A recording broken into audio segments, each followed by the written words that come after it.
Peña dando pelucazo. Sea pena, sea así como yo. Deja tu estrés, estrés.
El tema del que voy a hablar se llama Activismo Queer, Construcción de Paz y Participación LGTBI.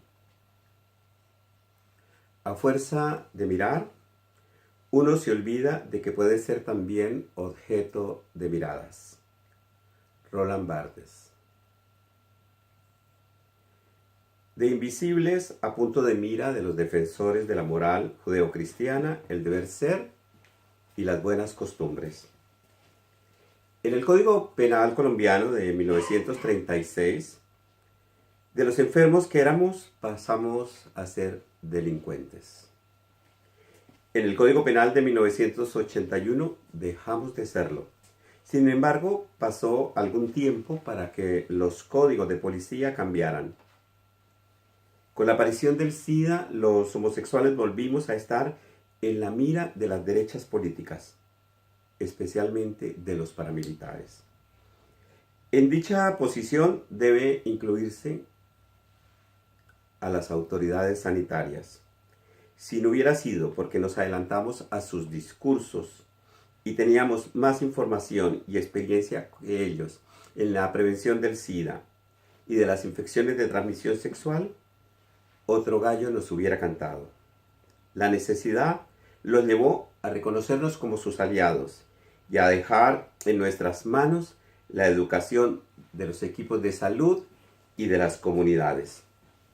Recordemos que yo fui el pionero de la prevención del SIDA en América Latina. Por otra parte, el incremento de paramilitares y de limpieza social fue el detonante en la multiplicación de los crímenes de odio hacia las minorías sexuales. La garantía de la ciudadanía plena es una obligación del Estado. Este deber ser, sin embargo, en Colombia no se cumple. Los crímenes de odio hacia las minorías sexuales han sido permanentes desde 1986, año en que se sucede el primer asesinato de un hombre homosexual perpetuado en Villavicencio por un grupo de limpieza social. Desde los orígenes del paramilitarismo colombiano, los maricas y las travestis trabajadoras sexuales hemos estado en la mira de sus acciones. No se asesina a los homosexuales no visibles, sino a los militantes maricas, porque el problema no es que pensemos y nos expresemos políticamente, sino que lo hagamos desde la transgresión del deber ser de las sexualidades heterosexuales, misóginas, falocráticas, machistas y blancas. Hombres homosexuales, incluso públicamente homosexuales, han hecho parte de los grupos paramilitares y de los grupos de limpieza social, y en algunos casos también han sido sus financieros, como lo han sido el narcotraficante extraditado Carlos Leder y el primer político paramilitar detenido por la justicia colombiana, el entonces senador Álvaro Araujo, del partido Alas Equipo Colombia, formado con dirigentes conservadores como Luis Alfredo Ramos, quien fuera autor de los proyectos de ley de parejas del mismo sexo discutidos en el Congreso colombiano. Araujo tuvo que dejar el proyecto huérfano porque terminó detenido. Muy cercano en las ideas paramilitares, el en ese entonces presidente Uribe afirmó con relación a la decisión adoptada por la Corte Constitucional para reconocer el derecho al matrimonio a las parejas del mismo sexo: en nombre del respeto a la intimidad, se debe respetar la relación de pareja homosexual, pero en nombre de las leyes naturales, que no necesariamente son un dogma religioso, se debe respetar que el mantenimiento de la especie humana en lo cualitativo y cuantitativo deriva de la familia, cuya unión gira alrededor del matrimonio, no como expresión formal y protocolaria, sino como institución de valores que son fuente insustituible de armonía social. Queda claro que no tenemos valores y que ayudamos a destruir la armonía social. LGTBI y disidencias sexuales. A los militantes LGTBI y mucho más a quienes no militan en sus organizaciones, les es imposible reconocer las disidencias sexuales de géneros y la supremacía masculina. El patriarcado está instalado en el colectivo gay. Muchos activistas son misóginos, machistas y maricafóbicos. Ciertos gays, no todos, están faltos de una reflexión profunda sobre la igualdad de géneros. Son marcadamente capitalistas y poco críticos con el neoliberalismo. Se asumen blancos, eurocentristas, se niegan a reconocerse indígena descendientes. Sus demandas son profundamente patriarcales: prostitución, pornografía, industria del sexo, machificación de los cuerpos en general.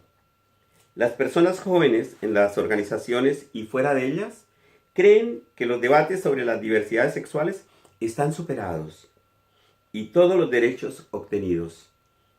Ello tiene que ver con la falta de construcción de nuestra memoria histórica y la difusión de lo poco que al respecto se ha producido.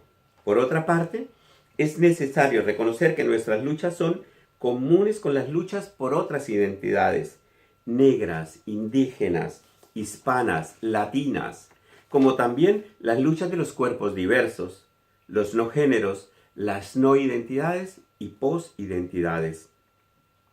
Desde los orígenes del movimiento homosexual, León Zuleta y yo nos centramos en nuestras luchas político-sexuales. No nos interesaba el cambio de la norma jurídica, sino la transformación cultural, política y social, aun cuando no por ello dejáramos de reconocer que el cambio de la ley movilizaría ciertos cambios sociales. Cambiar la ley no transforma la cultura. De ahí que la lucha política implique un gran trabajo desde y con la cultura. Porque si nos reconocemos sujetos culturales, entonces aceptaremos que al cambiar nuestra cultura, cambiamos la cultura en general. Porque no solamente somos parte de ella, sino porque también somos sus creadores. Ni enfermos ni antisociales, simplemente homosexuales. Así decía uno de los carteles que portamos en la primera marcha homosexual en Colombia, el 28 de junio de 1982. En una carta personal del 8 de mayo, hace 150 años, el periodista y pensador austrohúngaro Carl Maria Kerbény usó por primera vez las palabras heterosexual y homosexual. Pronto, la homosexualidad se convirtió en motivo de exclusión. Como diría Judith Butler, cualquier categoría de identidad, como la lesbiana o la heterosexual, regula, controla, autoriza y a menor medida libera. La palabra homosexual impuesta por el poder médico y su visión de lo que debe ser normal condujo a la patologización. Reforzó rápidamente a las iglesias cristianas y se convirtió en una bandera de la religión por el poder de las mentes y los cuerpos, y específicamente en la vivencia de las genitalidades. Al pecado se sumó la norma jurídica, que nos convirtió en delincuentes y antisociales. Todos ellos se unieron en la criminalización de las relaciones entre personas del mismo sexo, especialmente entre hombres, dado que las mujeres, sus cuerpos y sus relaciones son categorizadas en un segundo orden de valoración que se suma a la exclusión de las que ellas son víctimas por el simple hecho de ser mujeres.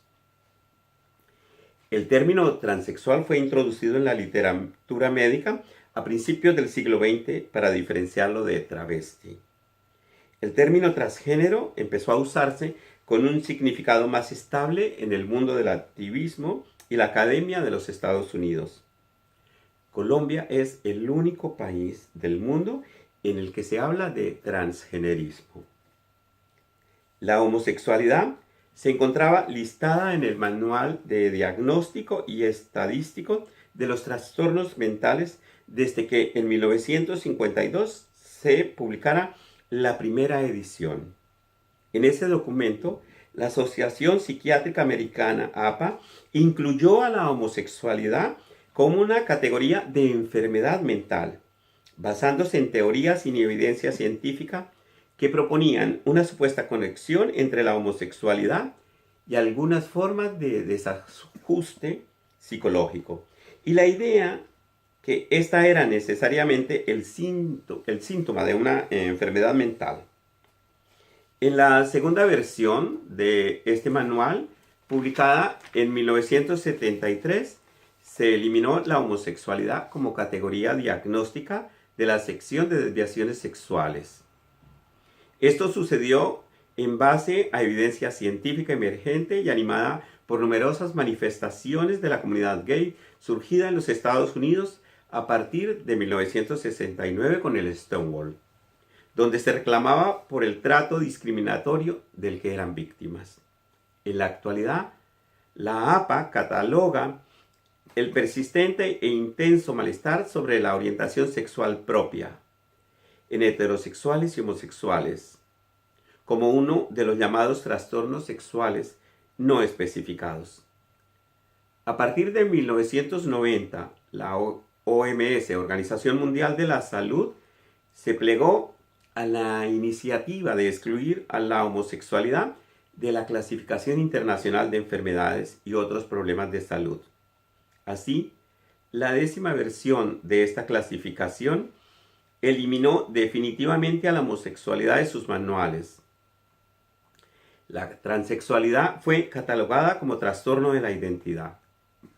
Actualmente se han convertido en disforia de género y todavía forma parte de dicho manual. Romper con los poderes religiosos, médicos y jurídicos se transformó en un movimiento identitario y político. Un movimiento que ha olvidado las unicidades y trazó un modelo capitalista neoliberal de los cuerpos, sus vivencias y las relaciones genitales, sexuales y sociales.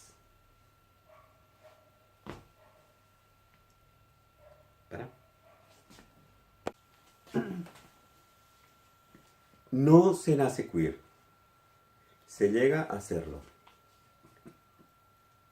Siempre ha habido seres extraños a la norma, a la cultura y a la sociedad.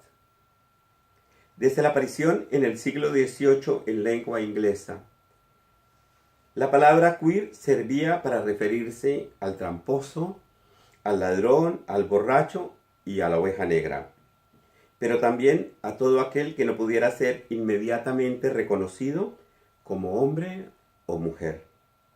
Era una manera de calificar a los hombres afeminados y a las mujeres masculinas. En la sociedad victoriana, queer nombraba a aquellas personas que escapaban de lo heterosexual.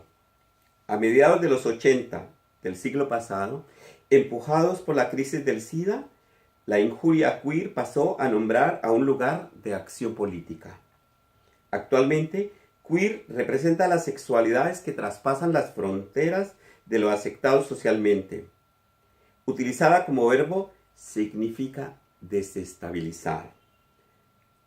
Desestabilizar normas aparentemente fijas. Mientras que el adjetivo queer es entendido como raro, torcido, extraño, y no existiría sin su contraparte straight, derecho, el que va por el camino correcto. Pero straight también se usa como sinónimo de heterosexual.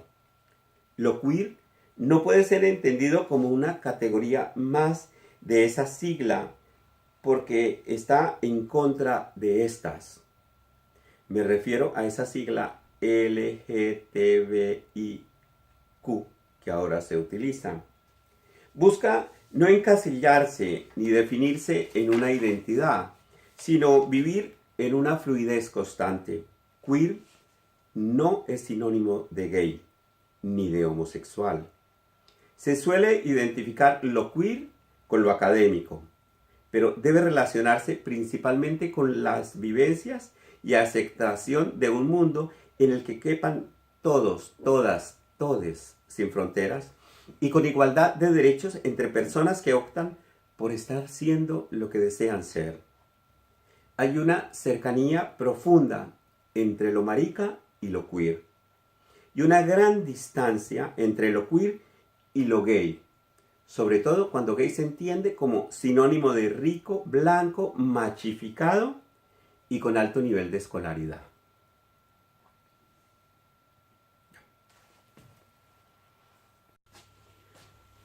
De cercanías y desencuentros.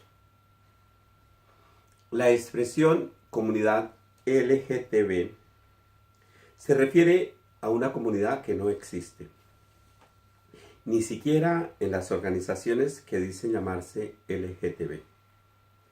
Este congreso en el que ahora nos encontramos es un intento de construir comunidad nacional.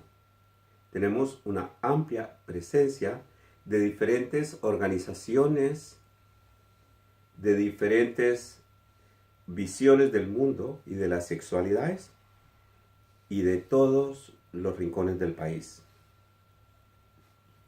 No es el tema de la comunidad el tema de la presentación que estoy haciendo, pero es necesario no perderlo de vista. Lo queer cuestiona las clasificaciones por género, los cuerpos normados, recupera cualquier ambigüedad de género. Lo queer cuestiona lo LGBT porque resulta contradictorio hablar de personas LGTBIQ. Una persona será L o G o B o T o queer, pero no hay personas LGBT. La asunción de ciertas particularidades en las orientaciones, las vivencias de los cuerpos y los géneros y las relaciones que entre las personas se establecen, como también la necesidad impuesta de diferenciar y distinguir, crea especializaciones que se transforman en divisiones, separaciones y exclusiones. La permeabilización del deber ser de lo femenino posibilita discursos por parte de feministas que han motivado elaboraciones conceptuales como cismujer o cishombre, términos que quieren distinguir a las mujeres y hombres biológicos de las transexuales y los transexuales. Dicha diferenciación posibilita los movimientos TERF, Trans-Exclusionary Radical Feminist, separando las luchas conjuntas de los movimientos feministas y LGTB que se iniciaron en los 70, por ejemplo, en Colombia. Entre la teoría y la práctica, las vivencias explican el mundo. En mis más de 40 años de lucha en el movimiento por los derechos de las minorías sexuales, he llegado a creer que las construcciones teóricas posibilitan la inclusión de personas a las que las definiciones tradicionales no las cubrían plenamente. Por supuesto, nunca habrá conceptos que nos cubran o les cubran a todos. Pero lo que sí es cierto es que cada vez más es posible la inclusión de un mayor número de personas. Las sexualidades y lo referente a ellas son construcciones culturales y políticas, no son biológicas. Al cambiar la cultura, cambian las explicaciones. La cultura nos afecta, pero nosotros la afectamos a ella. La identidad como construcción cultural es tan dinámica como la cultura y el ser humano. Pero la identidad se ha convertido en un cinturón de fuerza, en especial si pensamos que la identidad es algo fijo. La movilidad de la identidad nos permite ser únicas, dinámicas y prospectivos. Pero no por ello dejamos de ser históricas y en permanente crecimiento y desarrollo. El problema con el binarismo es que te obliga a plantearte en un punto a los extremos y no a un punto cualquiera del continuo en el que los extremos siempre son móviles. ¿Cómo crear procesos artivistas que desde los identitarios y les no identitarios sexuales apoyen la construcción de la paz? Esta es una pregunta que todos debemos hacernos y es la pregunta desde la que estoy construyendo esta reflexión. En Colombia ha habido un aporte significativo desde el arte drag queen, algo desde el drag king y algunas pequeñas transgresiones desde el transformismo. Las potencialidades de la expresión creativa y el arte, especialmente aquel que trasciende los parámetros y estándares de lo legítimo, galerístico, correcto, etc. Bueno, esto que apoya la cultura oficial en Colombia. En palabra de Diana Santos, juegan un rol determinante a la hora de hacer frente a la injusticia y abogar por el cambio social.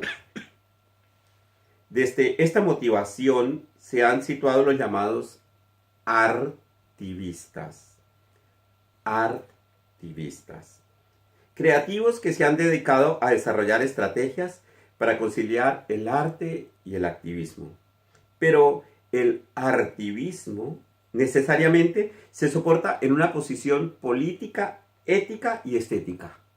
Sin embargo, aun cuando transgresora, la apuesta artística de todos, les exponentes del drag y el transformismo, no está políticamente motivada. Desde otra óptica, la drag queen argentina, Electa Trash, considera que el drag queen es algo completamente político porque es la pride en una sola persona. Es todo el abecedario en uno solo. Es todo el colectivo LGTBIQXYZ, pues, y lo que sigue, en una sola persona, aunque ella no quiera hacerlo. Rompe con todo y con todas las categorías. Pero no todo artivismo es drag. El artivismo toma otras vertientes y una de ellas es la performance. Aun cuando para muchos autores el acto drag es una performance, haré aquí algunas pequeñas diferencias para hacer énfasis en aquellas acciones artístico-políticas que no están atravesadas por un lenguaje expresado en montarse en unos altísimos tacones muy difíciles de manejar, por cierto, ponerse una peluca de grandes proporciones, usar trajes y accesorios altisonantes y exagerar el maquillaje. En palabras de Yesid Calderón, performer y colombiano, doctor en estudios latinoamericanos, ciencias sociales y humanidades, y drag queen de la cotidianidad, el performance se caracteriza por tomar distancia de las prácticas tradicionales de las artes y de la forma en que las mismas han sido comprendidas a lo largo de la modernidad, dándole una radical importancia al carácter disruptivo de su acontecimiento. Desvía los controles y genera una interpelación al régimen, al gobierno de esas prácticas artísticas en el sentido político de ejercicio de poder y dominación. Se trata más bien de una pregunta por el ejercicio del poder en la producción de las artes y en la manera de ejecución de las operaciones dentro de los círculos en las que se producen. No arremete contra el gobierno, sino contra la idea de un gobierno jerarquizado y gobernado por expertos, peritos y autorizados. No impugna la autoridad por sí, sino la manera en que la autoridad se constituye, recayendo en unos y excluyendo a otros. Diagnostica el modo en que la raza, la clase, el género y otros marcadores corpopolíticos determinan esas jerarquías y el ejercicio de ese cuestionamiento. Disrumpe como actividad poética, lúdica, psicomágica, restaurativa, ritual, artística, entre otras. Más allá o más acá. No se reduce a pensar el espacio donde surge el público que la contempla, ni se afana por ser aceptada dentro de la crítica y el orden curatorial hegemónico, aunque en ocasiones así pueda suceder. Mucho menos pretende el mercado, aunque necesariamente riñe con el mercado. No quiere llegar a la categoría de pieza o de producto, esto es, a obra de arte, aunque existen performances consideradas obras de arte. Eso es de un reciente texto de Yesid, producido en el mes anterior de este mismo año. Para ser congruente con mi propia práctica estética, hablo desde mi experiencia particular como performer. Bueno, algunos hablan de performero. Me gusta más la palabra performer, no sé. El activismo queer es descentrado, alejado del centro de poder, aun cuando se producen performances al interior del sistema de poder galerístico, siendo seleccionadas en muestras artísticas. No se produce una performance pensando en que estamos haciendo una obra artística, sino como un dispositivo comunicativo fundamentado en las reflexiones particulares y, en mi caso, en mi interés en contarlas, en hacerlas cuerpo y en posibilitar la reflexión personal del espectador, porque no solo me interesa la mía, sino me interesa la de cada uno de aquellos con quienes, o de aquellos con quienes me comunico. En tal sentido, la performance es dialógica, porque implica un diálogo entre las lógicas del performer y de quien observa. En nuestras explicaciones no nos podemos perder de nuestras vivencias. Por eso mis performances son profundamente maricas. Son expresiones de una víctima del conflicto armado colombiano, de un hombre que ama a otros hombres, que le preocupa la salud sexual y que se compromete social y políticamente con los menos favorecidos. Yo soy un activista multidisciplinar, marica, indígena descendiente en descolonización, migrante y refugiado. Y ello se evidencia en mis performances. No pretendo la objetividad, sino la subjetividad. Tengo claro que una realidad tiene tantas explicaciones como sujetos tratan de explicarla. Y que soy un ser emocional, antes que un ser lógico. Es más, entiendo que somos seres que actuamos, que operamos, que sentimos y luego explicamos. Ello se refleja en mis performances como también en mi poesía y en mis fotografías. El cuerpo es mi instrumento fundamental. Como afirma Guillermo Gómez Peña, nuestro cuerpo está cubierto de implicaciones semióticas, políticas, etnográficas, cartográficas y mitológicas. En ocasiones, accionamos en la esfera cívica y probamos nuestros nuevos personajes y acciones en las calles. Pero en un sentido práctico, no somos artistas públicos. Las calles resultan meras extensiones de nuestro laboratorio de performance. Galerías sin muros. Muchos de nosotros nos consideramos activistas, otros artivistas. Pero nuestra estrategia de comunicación y lenguajes experimentales son considerablemente distintos en aquellos que utilizan los activistas políticos, aquellos que se dicen políticos. En resumen, nosotros nos consideramos activistas, pero nuestras estrategias de comunicación y lenguajes experimentales son considerablemente distintos de aquellos utilizados por los políticos. En resumen, nosotras somos lo que otros no son. Decimos lo que otros no dicen y ocupamos espacios culturales que por lo general son ignorados y despreciados. Debido a esto, nuestras múltiples comunidades están constituidas por refugiados estéticos, políticos, étnicos y de género.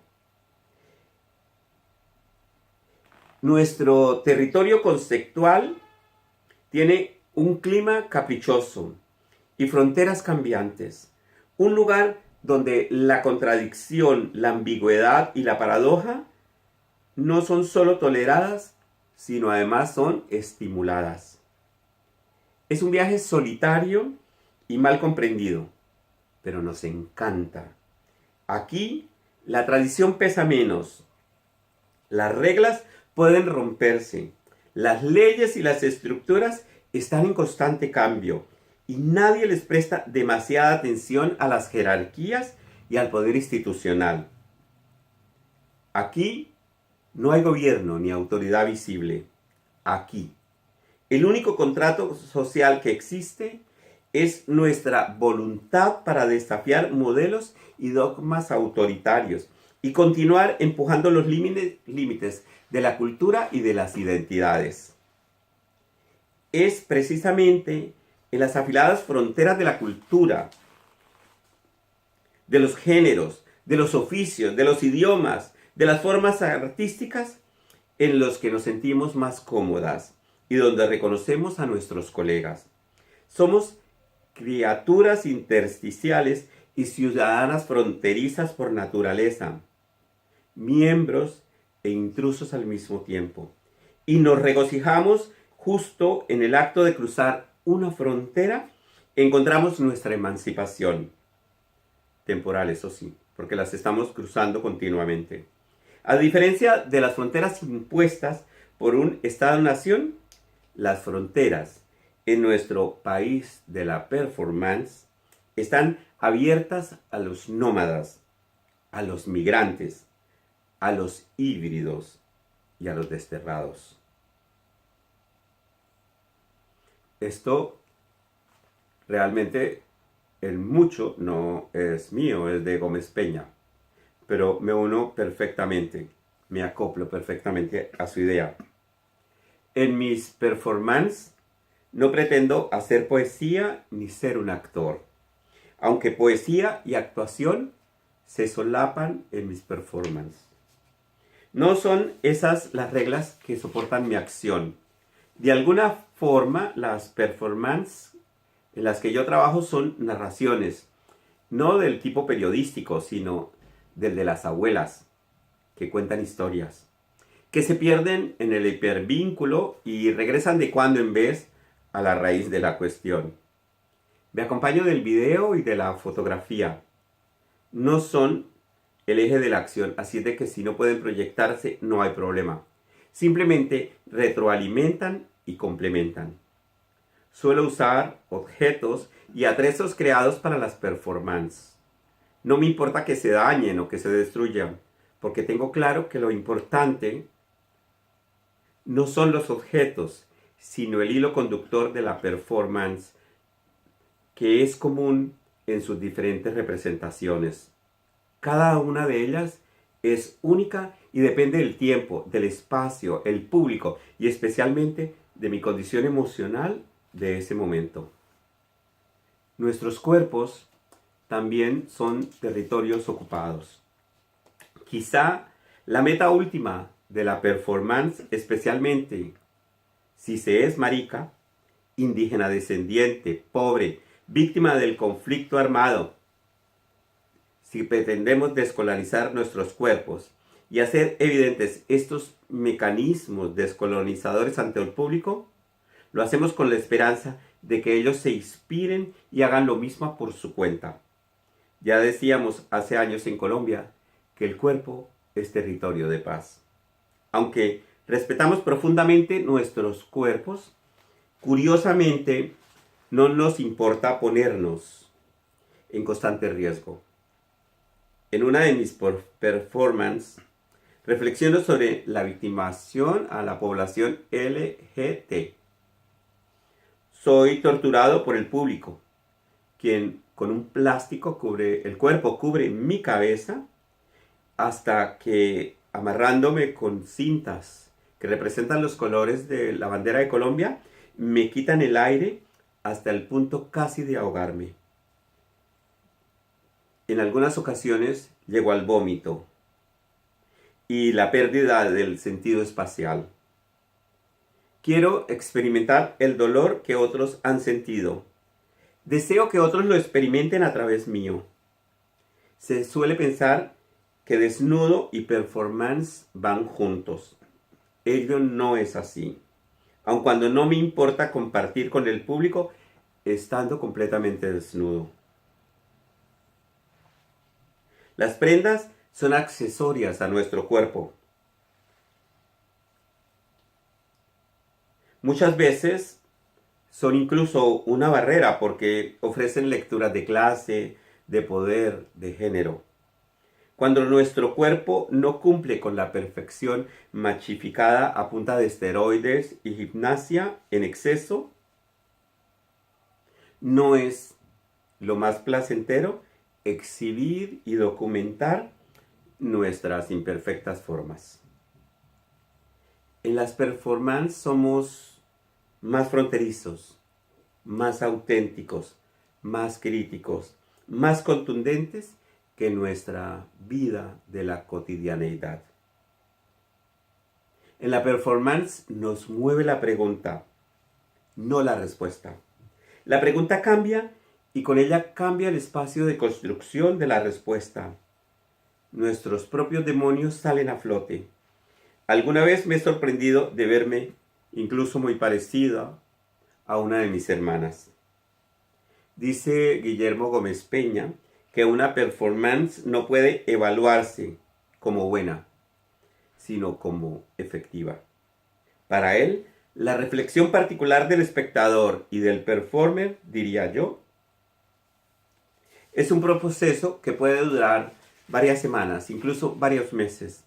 Y las preguntas y dilemas encarnados en las imágenes y rituales que presentamos pueden seguir rondando los sueños, recuerdos y conversaciones del espectador.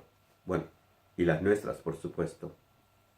Cuando afirmo que la performance es marica, que es artivismo queer, estoy diciendo que no estamos atrapados en la camisa de fuerza de la identidad.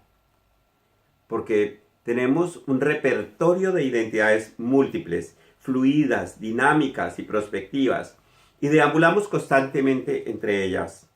Así como no hay una forma de ser homosexual, mucho menos hay una forma de ser marica.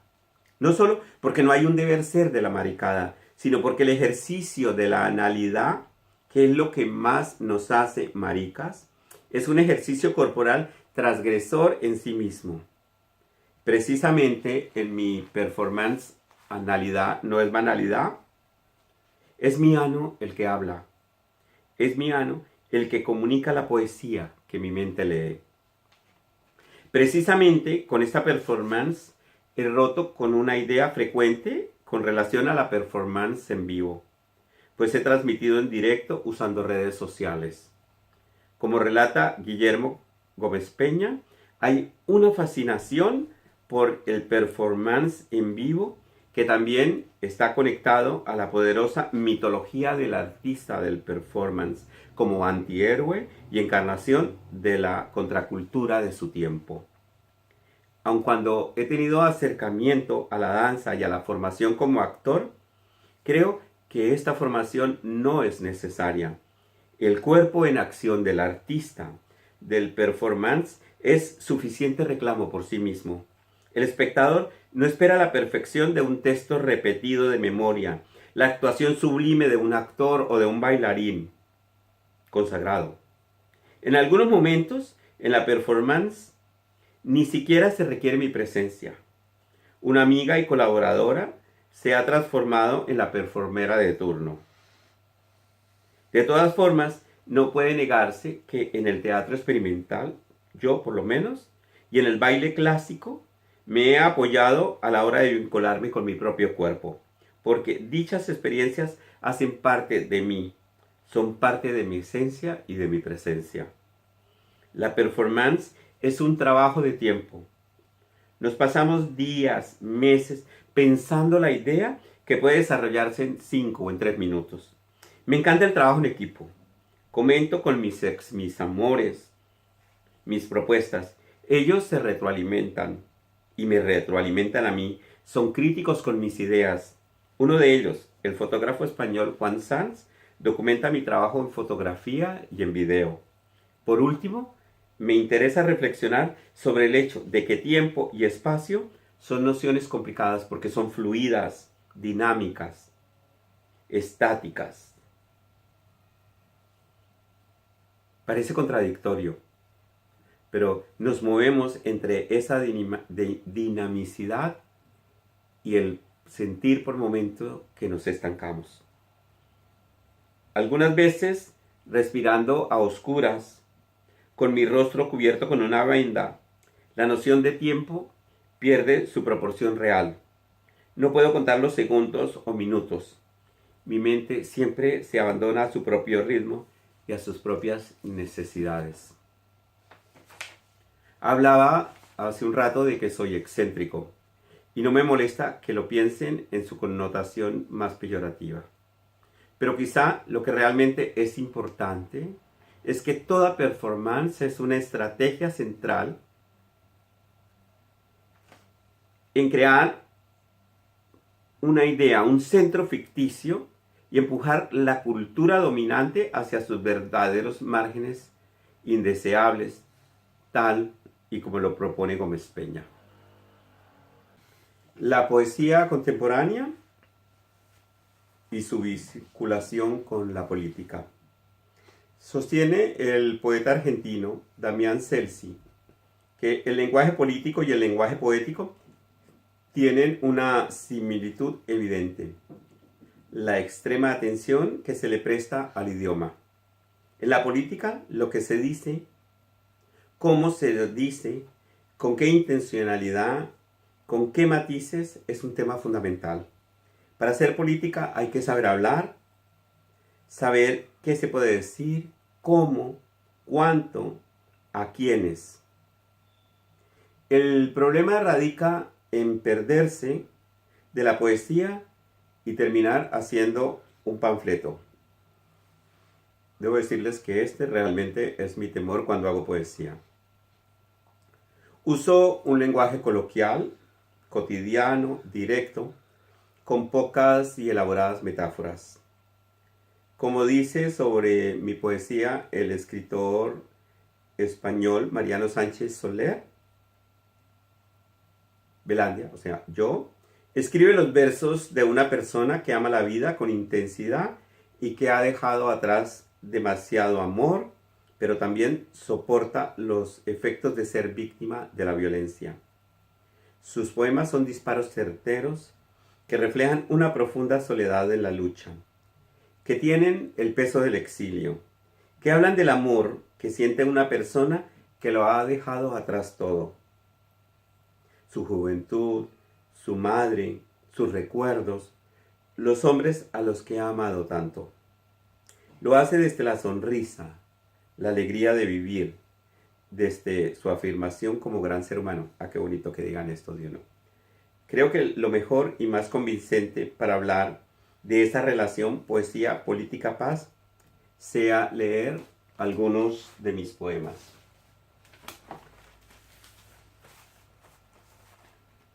Este es mi último libro.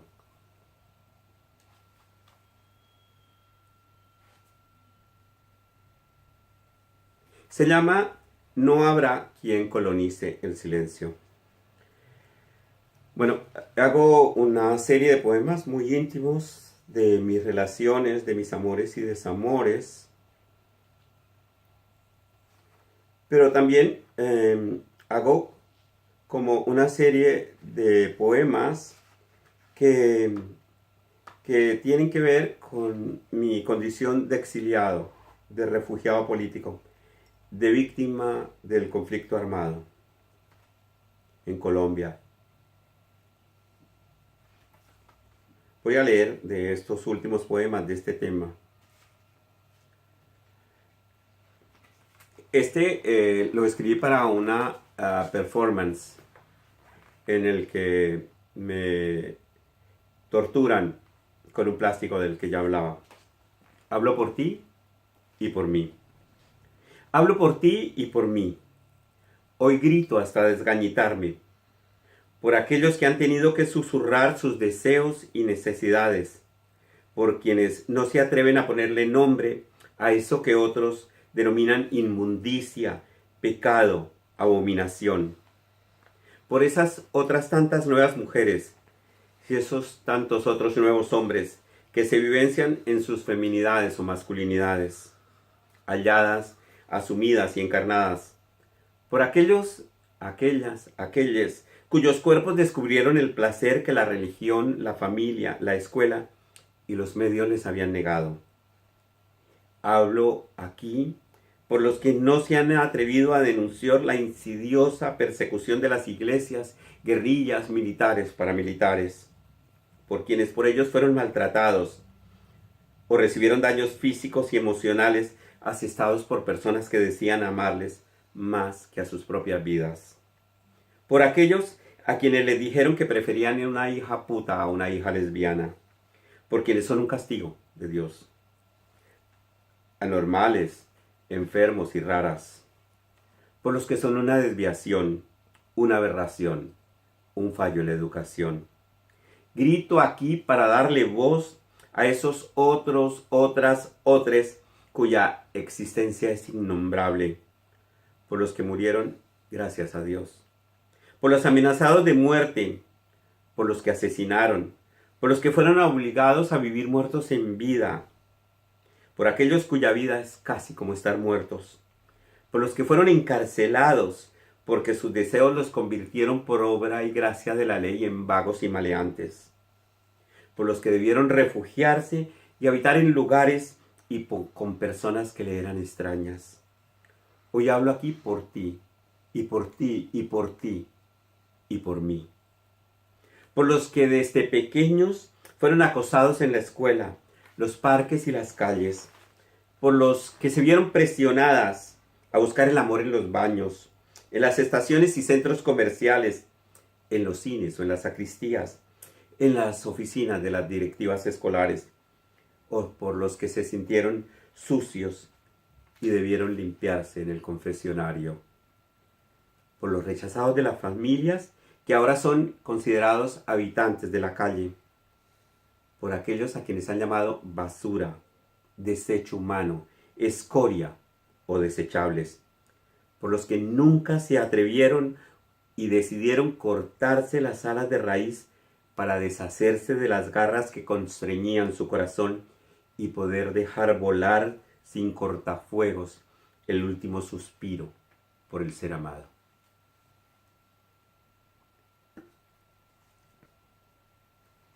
No hace falta un arma para asesinar lentamente. Temo sentirme contaminado por tu sucia mente, que vomita las inmundicias de tu racismo, oculto en frases de cajón. Temo que dispares tu odio homofóbico con solo abrir la boca.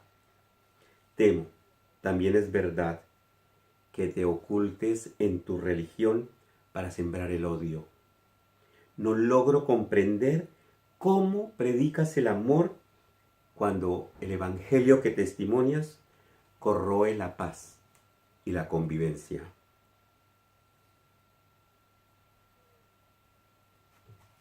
De ausencias combatientes. Promesas interrumpidas por voces asesinas. Pertenencias apretujadas con nostalgias. Equipaje que se deshace una y otra vez. Ritos de no querer partir. Miedo a ya no estar. Mi cuerpo se va. Mis alegrías se quedan. Temores de un futuro incierto. Relaciones que se tornan encuentros virtuales. Seres queridos que vienen a verte. Nuevos horizontes no queridos. Espacios, gentes y vivencias que construyen versos no soñados. Confluencias que aceleran el palpitar en tu pecho. Caricias que reconstruyen tu cuerpo. Amores que te recuerdan que sigues vivo. Noticias que te aplastan. Enemigos de la paz que te obligan a cimentar nuevas alianzas. Amigos que no lo eran tanto. Mensajes de desconocidos macerados con palabras de consuelo. Eso es el exilio. Refugio es mi nueva existencia. No me callarán. Mi silencio grita. Soy ausencia combatiente. Estoy buscando un poema en el que relato cómo se siente una amenaza de muerte. Generalmente la gente te pregunta cómo es y tú entras como un poco en crisis y no quieres decirlo porque como que recordar sigue produciendo crisis emocional. El poema se llama En los miedos está la diferencia. Una voz ronca y desconocida invade mis oídos. ¡Hijueputa, lo vamos a matar! A cero se reduce la respuesta. Pasan las horas como si fueran días. Pasan los días como si fueran meses. El miedo alarga el tiempo. Silencio espeso y largo. La voz retumba en mi cabeza. Repica el teléfono una y otra vez. Tengo miedo de responder. Truena en 4 ocasiones. Respondo. La misma voz. La misma frase. ¡Hijueputa, lo vamos a matar! Sin musitar palabra, espero que llegues. Tenerte cerca es como hablar.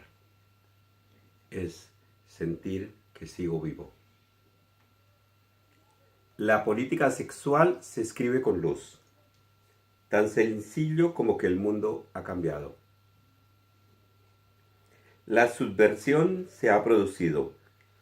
La revolución está en marcha. Y aquellos fotógrafos poco creativos, de cámaras reflex, trípode, químicos y laboratorio en casa, entienden que la subversión les deja a un lado. La fotografía actualmente es otra cosa. El documentalismo de sí mismo no se trata de una actividad para profesionales con carnet de prensa o egresados de una escuela de fotografía o de arte. En el pastel de la creatividad todos cabemos. no es una actividad para iniciados. La fotografía siempre ha sido subversiva. Eso no puede negarse, y el autorretrato ha sido un tema recurrente desde sus mismos inicios. Pero el selfie es más que autorretrato. En especial, el selfie que retrata el performance de quien se construye sujeto político y mucho más aún como sujeto sexual político.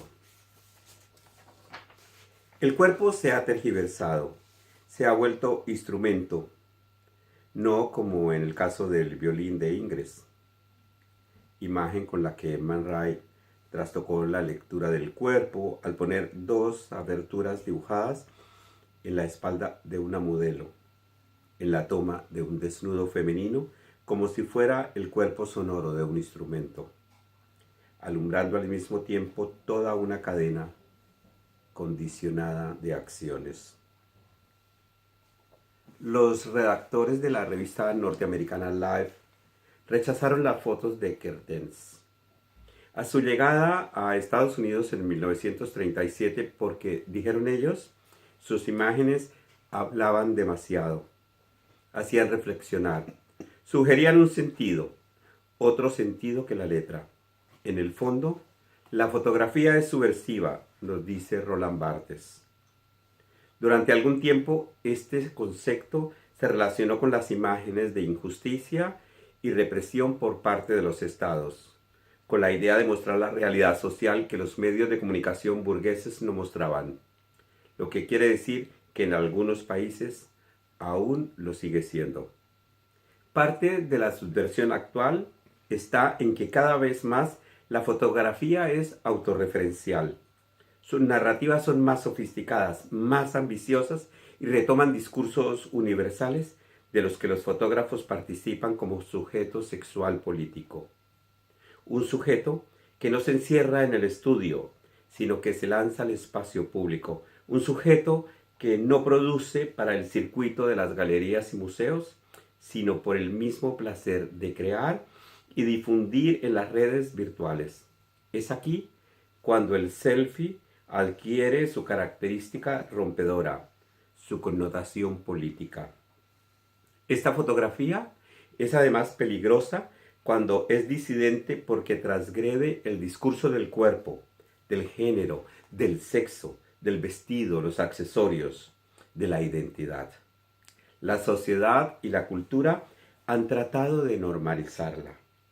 Al respecto dice Yesid Calderón en una crítica sobre mi trabajo fotográfico Selfies de mi no yo. Esa diversidad es fácilmente subsumida por los cánones heteronormados para aliviar así la fractura política de su diferencia y mantener así la homogeneidad de los discursos, de las producciones de subjetividad, corporalidad y de los lineamientos morales que en el fondo reverberan. Desde la subversión se fotografían las experiencias performativas que construyen identidades críticas.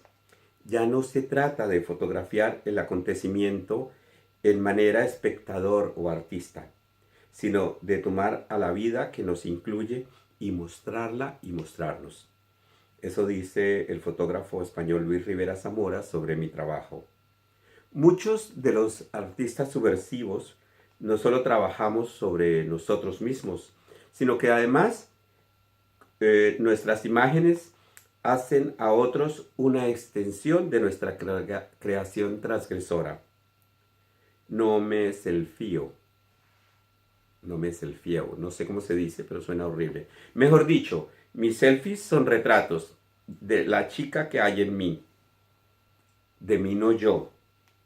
Con mi My Girl No Me, un proyecto que hice para el Festival Internacional de Fotografía de Alicante, construí un proyecto crítico sobre la identidad. Mi identidad femenina. Son imágenes de una performance en el que al devenir femenino lo hago desde la disidencia. Sobre esta obra afirma Calderón, la construcción de identidades críticas es una acción que hoy les ha correspondido a algunos artistas disidentes. activistas y personas que se involucran con el arte de crear y proponer mundos, como es el caso de la obra del colombiano Manuel Velandia. Devenir que no es pasar de un estado a otro, de una identidad a otra, sino de plantearse la posibilidad de mantenerse en el intermedio, en el entre, en el intersticio. La fotografía y la investigación social etnográfica se unen en mi trabajo fotoetnográfico sobre las masculinidades, en mi proyecto Sexland, Territorios de las Sexualidades. La fotoetnografía, considera Marisa Aragona, es una variante metodológica de la etnografía que resulta en narrativas visuales constituidas por grupos de fotografías construidas a lo largo de determinado espacio de tiempo y que juntas transmiten un punto de vista. El ciudadano común y corriente desconoce la importancia de la fotografía en otras disciplinas, por ejemplo, el estudio socioantropológico de la cultura o de las sexualidades. Yo, que soy sociólogo y sexólogo, además de marica, aprovecho el tiempo en que produzco las imágenes para dialogar con los modelos. Mi interés es investigar si la masculinidad es algo fijo o, como informan algunos investigadores, entre eso yo, si la masculinidad es fluida. A mí no me interesa captar eso que los clásicos llaman el momento decisivo, tan importante para la mayoría de los fotógrafos. A mí me importa captar la personalidad y a través de la imagen contar una historia, posibilitar la reflexión, que el espectador se pregunte a sí mismo qué significa ser masculino y la espectadora se confronte con su propio modelo de masculinidad, también de macho. Retrato a personas a quienes abordo en la calle, pero igualmente he fotografiado a las Barbies, bueno, últimamente también a los Ken. A las Barbies las he customizado para hacerlas transexuales, un proyecto realizado con permiso de Mattel. Juguetes que ahora tienen pene, areolas y pezones y que en las imágenes se relacionan afectiva y emocionalmente con otras muñecas igualmente transexuales, pero igualmente lesbianas. Por ejemplo, negras, africanas, igualmente con pene. Me interesa el respeto a la intimidad de los entrevistados. Suelen asumir que la gente no las va a respetar y mucho menos aceptar. He decidido retratar muñecas como una forma de evitar que el espectador, poco experto en la diversidad de las sexualidades y el cuerpo, pueda verse afectado en su sensibilidad al ver eso que llaman imágenes sexualmente explícitas. Mis imágenes develan fuertes historias de vida. El dolor de hacerse mujer luego de varias décadas de vivir en la masculinidad. Historias de amor, de incomprensión, de rechazo social y el dolor de tener que pensarse enfermo mental para poder recibir tratamiento hormonal y ser operadas. En una de las series, Masculinities, A Path to Discover, mejor dicho, Masculinidades, el camino por descubrir, la reflexión gira en torno al cuerpo masculino y sus territorios de poder, el pene y los músculos, y sobre cómo algunos hombres llegan a machificarse a punta de esteroides y gimnasio y otros viven el cuerpo y la identidad con suma tranquilidad. Esta investigación se ha desarrollado totalmente en España. Bueno, la mayoría de las fotos las hice en Alicante. Es un estudio sobre las masculinidades y el acercamiento a las vivencias en los diferentes territorios de las sexualidades. Con la información obtenida de las entrevistas y mis propias reflexiones, construyo acercamientos conceptuales a las sexualidades y en especial a las masculinidades y a la fluidez de las sexualidades. Los medios de comunicación social y la incidencia política. Es un tema en el que no me voy a centrar mucho, solo voy a hacer un pequeño comentario, pero es un tema que es importante, sobre todo cuando no trabajamos en medios LGTBI, sino en los medios tradicionales de comunicación para la sociedad. La incidencia política también se hace desde los medios. Por supuesto, hay medios de y para población LGTBI, pero aquí hago referencia a los medios tradicionales, incluso a los medios oficiales. Hoy, felizmente, en todas las redacciones hay al menos una lesbiana, un marica y ojalá una persona trans. Nuestras identidades no se ocultan y eso obliga a los editores y a las empresas periodísticas a por lo menos simular una corrección política, así no sea honesta, considera Cristian Alarcón, de Sentido, en Argentina. Desde otra perspectiva, los redactores parecen preferir a las personas LGTB políticamente correctos. Mejor dicho, a esos que parece que no se les nota la maricada. Para Alarcón está, por ejemplo, la idea de que para los dueños y editores de medios de comunicación masiva hay algunas personas LGTB más aceptables que otras. Es entonces cuando lo queer llega para decir no negociamos, porque nuestra diferencia es radical y es política. Nuestros cuerpos y sexualidades disidentes le apuestan a las transformaciones. Esta presentación es una invitación a la transformación en Colombia para construir la paz desde las personas LGBTI, pero también de aquellos que no se identifican en un género, que fluyen en el género, que fluyen en las identidades, y para aquellos que tampoco se tienen por qué incluir en un género. Por ejemplo, a quienes llamamos agéneros, asexuados. La fluidez es la experiencia de la cotidianidad para muchísimas personas. La fluidez se ocultaba porque las organizaciones LGTBI han abanderado las identidades, pero algunas personas no se asumen en la identidad. Algunas personas transforman sus identidades y construyen posidentidades y las abandonan. Construir la paz implica aceptar que todos somos posibles. Para nosotras es importante que tú entiendas que tú y yo y todos somos posibles.